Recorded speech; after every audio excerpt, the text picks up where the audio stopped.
Oh wait, why am I?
A B C D E F G.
Hello, and welcome to Brainwave Live, a show where young artists are given a chance to come on and show off their talents.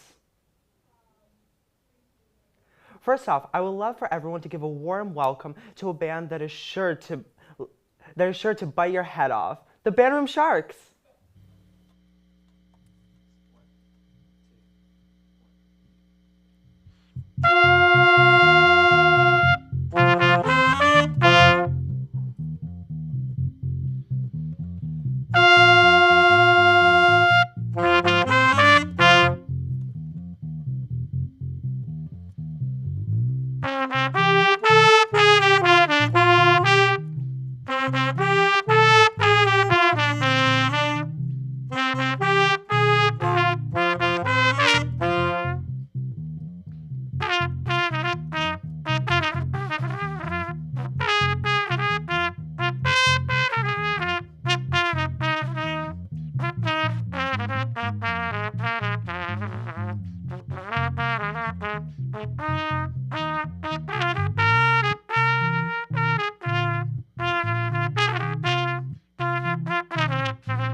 Wasn't that just a brilliant performance? Because I sure think so.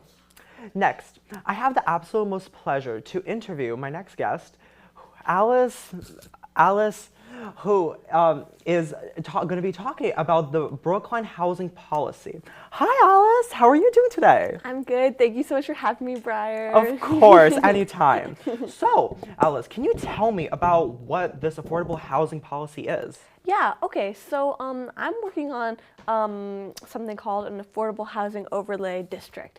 What this is just essentially it allows developers to bypass zoning restrictions if the housing they build is for people of lower to middle incomes.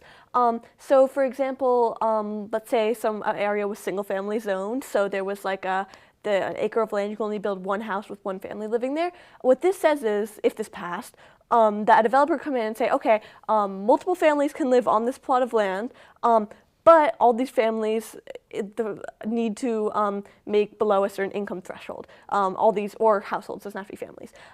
So yeah, basically the reason for this is that right now, first of all, there's just not like enough affordable housing.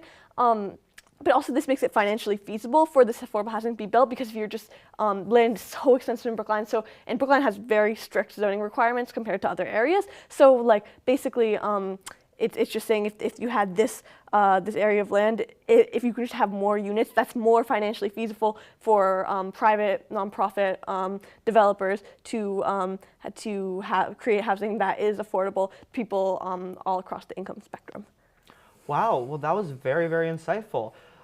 Obviously, our viewers can interpret what you said and understand why that's important, but for those who can't, why should our people who are our age, who go to BHS, think this is important? Yeah, definitely. So, I guess personally for me, well, first of all, the Brookline housing stock, affordable housing stock, is so out of sync with the demand. You know, the Brookline Housing Authority, which is the public housing entity in Brookline, has almost 8,000 families on the waiting list. You know, if I'm families and households, if I'm, you know, like let's say I'm, you know, in the Brooklyn Public Schools and I need to move into public housing, the average waiting time for me would be 6 years. So I'm gonna have graduated, you know, before 6 years are over of me waiting on that waiting list. So to me, it's just personally really upsetting to see that our town has so much money, you know, has people with such wealth, has, you know, you see these, you know, multi-million-dollar houses, and yet we still have almost such a small stock of affordable housing, and we can't meet our affordable housing demands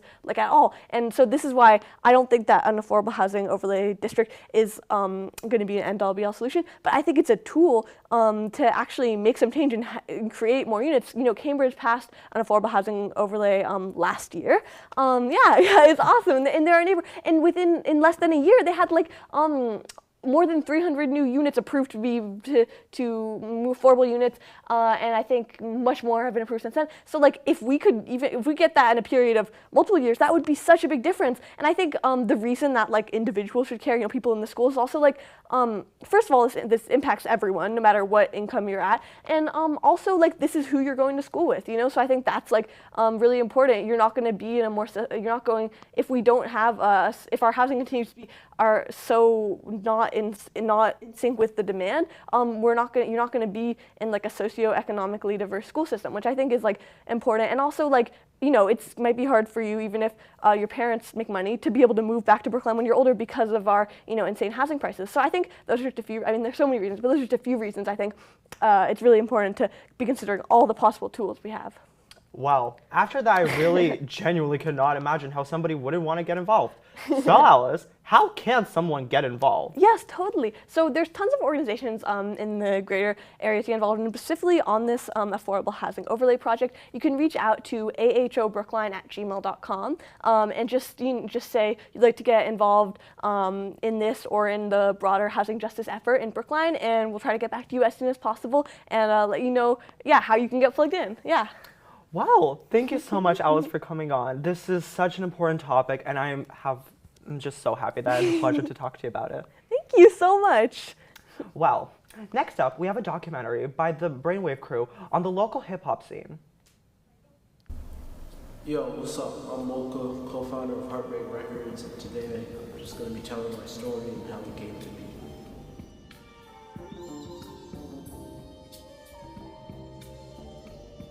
Heartbreak Records is a teen-run rap label dedicated to inspiring young kids in the Boston area. Everyone in it is from in and around Boston. Heartbreak Records is a group by me and my friends started back in 6th grade. We didn't really know each other before we started the label. I met him in English class. We both started talking about our love for music and how it's just like great and how much we admire it. We had similar taste in music, either of Cole or of Kendrick, Chance the Rapper, all of that. So we decided, what if we make our own music? Or what if we try to become big like they are? Can you play from the last verse I recorded? Heartbreak Records is a record label, but to me, it's more than that. It's everyone in it is my family. It's an outlet for my music, my passion for music.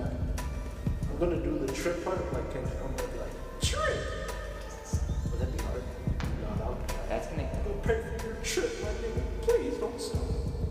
After I met Fizz, we decided to be actually successful label, we're gonna need more than 2 people. So first we signed on my cousin, Damon. He puts out music constantly, so I decided that would be a good fit for our label, and he was on board. Then we signed his friends, and we just kept finding more and more people in the Boston area. I started music as an outlet for my creativity. There was always just rhymes, beats, lyrics, just all very creative stuff just flowing in my head all the time. So I decided to just write them down and put them over a track and see how that would be. And I fell in love with it. Growing up, my dad always pushed me to do music.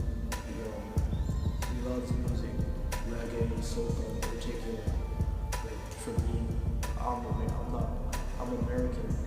He's Trini. I'm American, so I just fell in love with rap music. It's great. I love doing this with my friends. And, it's just a great outlet for creativity. I recommend if you're thinking about it, you should really try it. It's great. My biggest inspirations in music are Chance the Rapper, J. Cole, and K. Dot. I always looked up to those 3. They was always in my big 3. Then I have like some underground unknown artists like Autumn, Countdown, and No Name. And just listening to those people, I always want to make that sound. So I use music as an outlet just to sound like my favorite people. When I rap, I usually rap about being black, what it's about, what it's like, culture, music, obviously, and just what it is to feel. I usually stay away from topics like killing each other and blasting guns, because I don't like stuff like that. I rap about empowering the black community with hip-hop, positive rap, that's what I'm about. Heartbreak Records has influenced me just to be a better person overall. I'm just much better now that I have this outlet to express myself with my friends.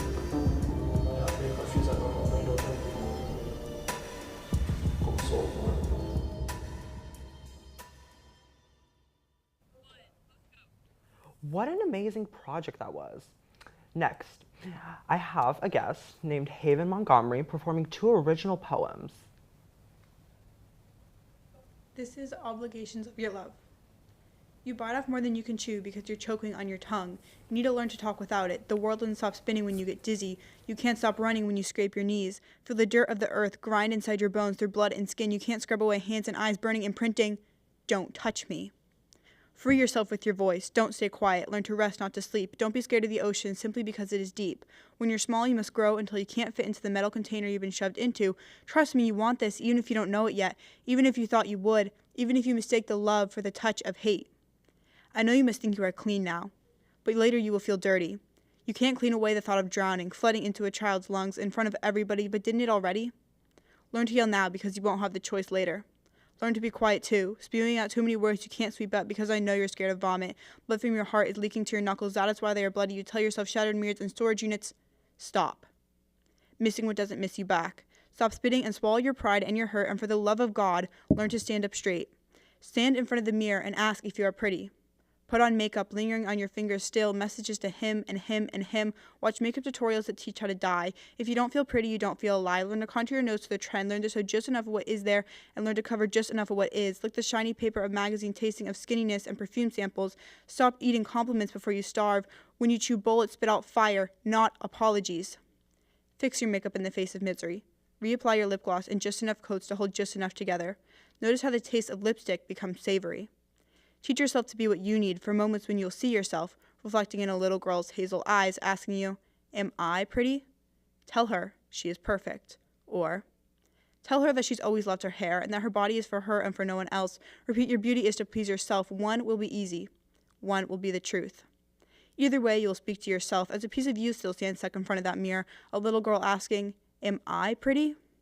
Don't be frozen when people need you. Don't melt when you need yourself. Don't listen when people ask you to be a flower and grow into a four-leaf clover. Be your own luck.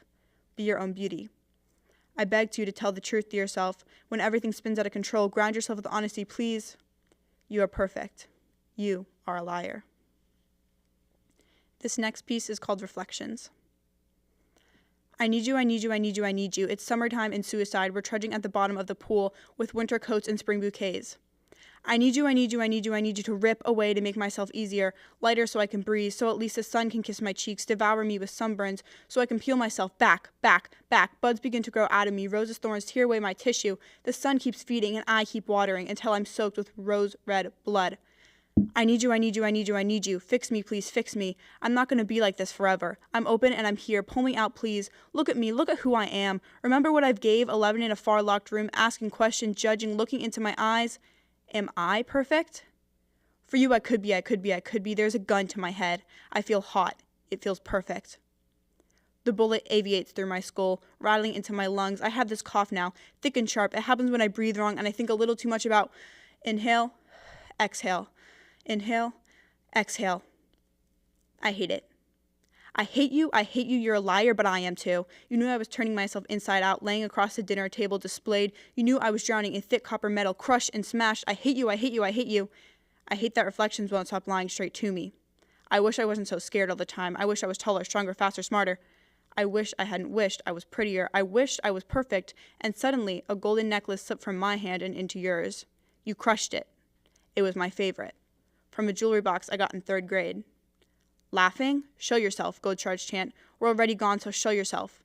Be a girl, they whisper. I am, I am, I am. You need this. I see myself warped in a broken heart-shaped locket. Thank you. Oh my gosh, that was amazing. I am so moved to tears. I could literally almost cry, but I won't.